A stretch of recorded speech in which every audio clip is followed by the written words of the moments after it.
بسم اللہ الرحمن الرحیم۔ آج میں ایک ایسے ٹاپک کے ساتھ حاضر ہوا ہوں کہ یہ بہت کریٹیکل کنڈیشن ہے اور بہت سارے لوگ اس بیماری سے متاثر ہے، اور اس کا نام سن کے کافی پریشان ہوتی ہے۔ تو یہ اتنی پریشان کن بیماری نہیں ہے، اور اس بیماری کا نام جو ہے وہ چکن گونیا ہے۔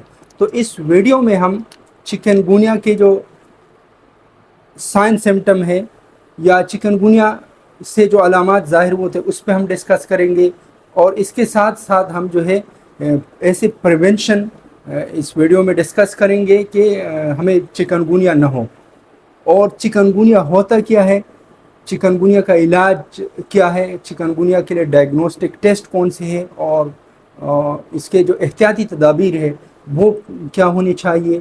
تو آئیے اپنے ٹاپک کی طرف۔ چکن گونیا فرسٹ ٹائم پہ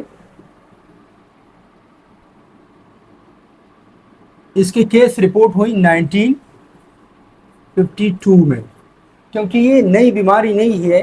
یہ 1952 میں اس کا کیس رپورٹ ہوا تنزانیہ میں فرسٹ ٹائم، اور اس کا جو نام ہے چکن گونیا، یہ تنزانیہ کا جو لینگویج ہے اس میں اس کو رکھا گیا۔ اس کا جو مطلب ہے، اس میں مریض کے جوائنٹس ہے اس میں بہت شدید درد ہوتے ہیں، اور مریض جو ہے وہ ایک سائڈ پہ بینڈ ہوتا ہے، مطلب جھک جاتا ہے، تو اسی وجہ سے اس کا نام چکن گونیا رکھا گیا۔ فرسٹ ٹائم یہ 1952 میں اس کا کیس رپورٹ ہوا۔ اچھا، یہ اس کے دوسری جو پوائنٹ ہے وہ ہے چکن گونیا وائرل ڈیزیز ہے، وائرل ڈیزیز۔ چکن گونیا کیا ہے؟ وائرل ڈیزیز ہے، لیکن اس کا سپریڈ اپ کیا ہوتا ہے، کیسے ہوتا ہے، یہ پھیلتا کیسا ہے؟ تو یہ ایک خاص قسم کی جو مچھر ہے تو اس کے تھرو یہ پھیل جاتے ہیں، اور اس کا جو میڈیکلی فیملی کا مچھروں کا جو فیملی نام ہے میڈیکلی، اس کا نام ہے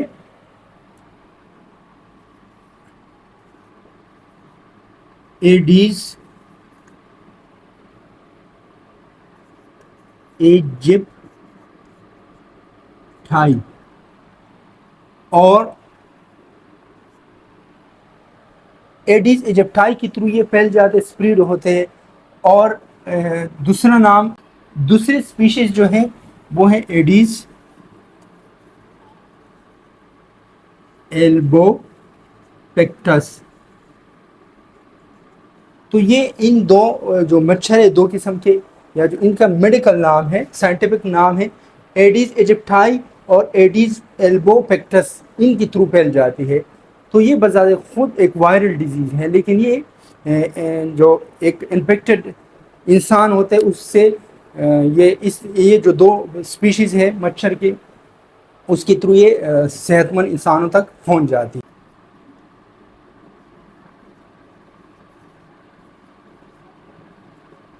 سائن سمٹمز، علامات۔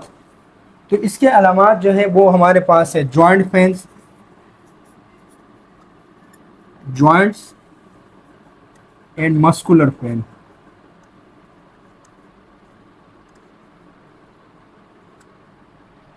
اس بیماری میں جوائنٹس پین ہوتی ہے اور ساتھ ساتھ مسکولر پین بھی ہوتی ہے۔ نمبر 2 پہ ہمارے پاس جو ہے سائن سمٹم چکن گونیا کے کیا ہے؟ ہائی گریڈ پیور،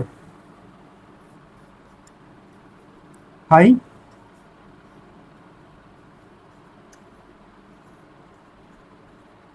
بہت ہائی ٹیمپریچر اس میں رہتا ہے۔ اچھا، اس کے ساتھ تھرڈ نمبر پہ ہمارے پاس سائن سمٹم ہے نازیا اینڈ وومیٹنگ۔ مریض کو متلی ہوگی اور الٹیوں کی شکایت، وومیٹنگ کی شکایت بھی ہو سکتی ہے۔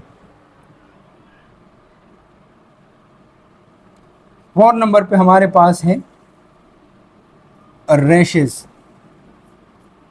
ریشز آن دی باڈی، جسم کے اوپر الرجی ٹائپ کے نشانات ہوتے ہیں۔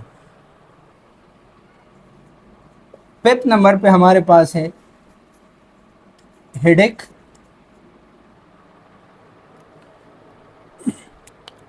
تو یہ ان کے سائن سمٹم ہے۔ پریونشن کی بات کرتے ہیں۔ کہ بیماری نہ ہو. تو جیسے کہ اس کی اسپریڈ پہ، اس کے پھیلاؤ پہ ہم نے بات کی کہ یہ ماسکیٹو کے جو اسپیشیز ہے اس کے تھرو یہ پھیل جاتی ہے. تو پریونشن ہمارے پاس دو طرح کی ہوتی ہے، انفرادی یا انڈیویجولی، اور کیا ہوتی ہے اس کے ساتھ ساتھ اجتماعی پریونشن جو گورنمنٹ کی سطح پر ہوتی ہے. تو انفرادی یا انڈیویجولی جو ہم اپنے آپ کو اس بیماری سے بچا سکتے تو وہ ہے ہم ایسے کپڑوں کا استعمال کریں کہ ہمارا جسم کور ہو، اور ہاف آستین والے جو ہے وہ شرٹ ہم استعمال نہ کریں. اس کے ساتھ ساتھ ہم کوائلز جو ہے یا مچھر کے جو مختلف اسپرے ہوتے ہیں ماسکیٹو کے، وہ اس کا استعمال کریں تاکہ یہ بیماری کم سے کم ہو.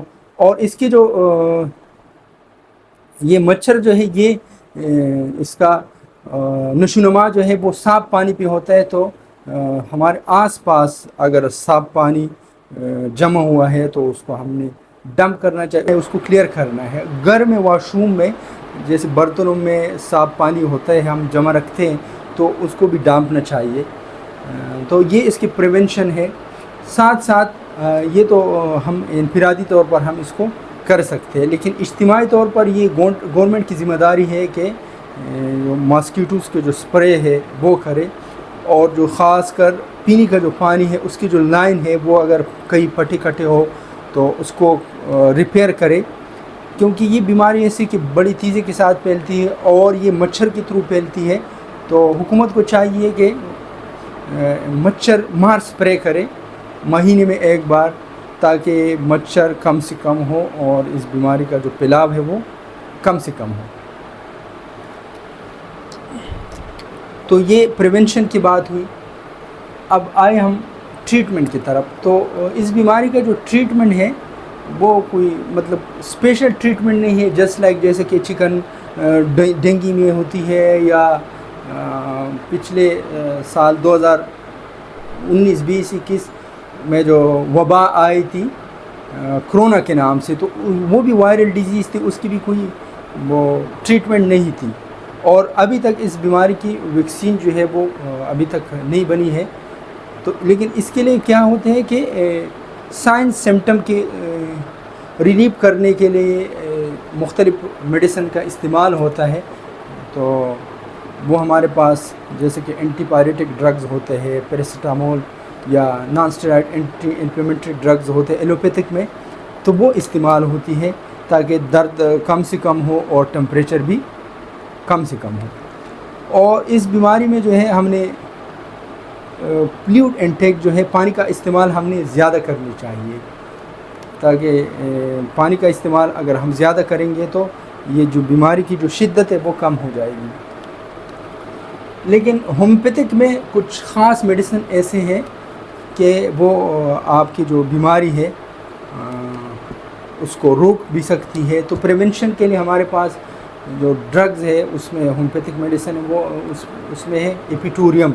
ایپیٹوریم پریونشن میں ہومیوپیتھک میڈیسن ہمارے پاس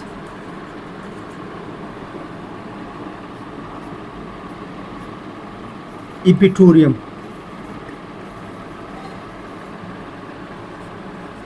میں اگر آپ کو بیماری نہیں ہوئے تو صبح صبح روزانہ آپ جو ہے 2 ڈراپ زبان پہ ڈائریکٹ لے لیں تاکہ آپ جو ہے اس بیماری سے آپ محفوظ ہو. اور دوسرے نمبر پہ ہمارے پاس ہے ایکنیشیا کیوں میں. ایکنیشیا کیوں کی بھی آپ جو ہے وہ 5 سے لے کر 10 ڈراپ جو ہے وہ روزانہ تھوڑے سے پانی میں آپ لے سکتے ہیں. ایکنیشیا مدر ٹینچر میں یہ تو پریونشن کرے. لیکن اگر آپ کو چکن گونیا بیماری ہوئی ہے تو علامات کے حساب سے جو ہے وہ آپ ہومیوپیتھک میڈیسن لے سکتے ہیں، اور آپ اپنی ہومیوپیتھک جو آپ کا ڈاکٹر ہے اس سے آپ علاج لے سکتے ہو. لیکن کچھ میڈیسن ایسے ہیں کہ وہ اس کا استعمال دردوں میں بہت اچھا ہوتا ہے. جیسے ہمارے پاس رسٹوکس ہے 30 میں آپ لے لیں 10 ڈراپس TDS تھوڑے سے پانی میں صبح دوپہر شام. ساتھ ساتھ ارنی کا بھی آپ لے سکتے ہیں، برائنو بھی آپ لے سکتے ہیں۔ تو یہ کچھ میڈیسن میں نے آپ کو بتا دی، لیکن یہ آپ کو سمجھانے کے لیے اور ایک آپ کو نالج دینے کے لیے، لیکن ضروری ہے کہ آپ اپنے ہومیوپیتھک ڈاکٹر سے جو ہے وہ رجوع کریں اور آپ کے علامات کے حساب سے جو ہے وہ آپ کو ٹریٹ کرے گا۔ تو آج جو ٹاپک تھا وہ ہمارے پاس چکن گونیا تھا، اور امید رکھتا ہوں کہ آپ کو اس بیماری کے بارے میں ابھی معلومات بھی ہو گئی ہے، اور اتنی پریشان کن بیماری نہیں ہے، لیکن یہ بیماری جو ہے کچھ کیسز میں کرونک بھی ہو سکتی ہے۔ یہ بیماری مطلب مہینے بھی لے سکتے، جوائنٹ پین آپ کو مہینہ یا سال تک بھی ہو سکتی ہے۔ تو لیکن اس سے جو اموات کا جو شرح ہے وہ بہت کم ہے، بہت ہی کم ہے، لیکن لوگ اس سے کافی پریشان ہوتے ہیں کہ چکن گونیا ہوا تو کافی پریشان ہوتے اور ڈپریشن کا شکار ہوتے۔ تو آج کا ٹاپک یہ چکن گونیا کے اوپر تھا۔ امید ہے آپ کو میرا لیکچر سمجھ آ گیا ہوگا، اور یہ جو لیکچر ہے، ویڈیو ہے، یہ معلومات کے لیے، انفارمیشن کے لیے میں نے اپلوڈ کی ہے۔ تو آپ مہربانی کر کے اپنے دوستوں کے ساتھ شیئر کیجیے گا، تاکہ بہت سارے لوگ جو ہے اس پریونشن کو اختیار کریں اور چکن گونیا کی بیماری سے بچ سکیں۔